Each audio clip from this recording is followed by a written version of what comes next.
काव्य की शोभा बढ़ाने वाले तत्वों को अलंकार कहते हैं।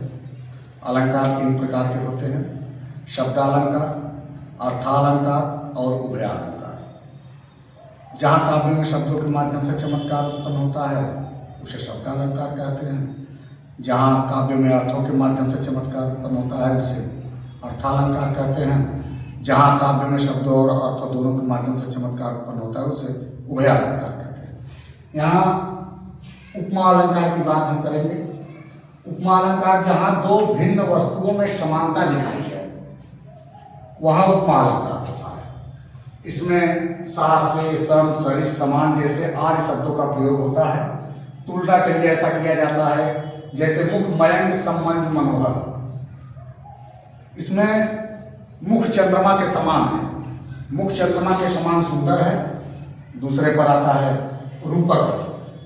रूपक अलंकार में जहाँ पर उपमेय तथा उपमान में कोई अंतर न हो, अर्थात दोनों को एक मान लिया जाता है। इसमें तुलना होता है लेकिन इसमें सा सी सम आदि शब्दों का प्रयोग नहीं होता है। इसमें योजक चिन्ह का प्रयोग होता है, लेकिन 100% ये भी नहीं कि हर जगह योजक चिन्ह का प्रयोग ही होगा। कहीं कहीं पर ऐसे आता है जहाँ पर योजक चिन्हों का प्रयोग नहीं होता लेकिन रूपक अलंकार होते हैं। तो जिसका एग्जाम्पल है चरण कमल बंधव हरियाई। अब यहाँ चरण कमल के बीच में योजक चिन्ह लगा है जिससे स्पष्ट हो गया कि रूपक अलंकार है। वह चंद्रमुखी है, नीचे है मया मैं तो चंद्र खिलौना नहीं हूं। उत्प्रेक्षा अलंकार जहाँ उपमेय में उपमान की संभावना व्यक्त की जाती है उसे उत्प्रेक्षा अलंकार कहते हैं।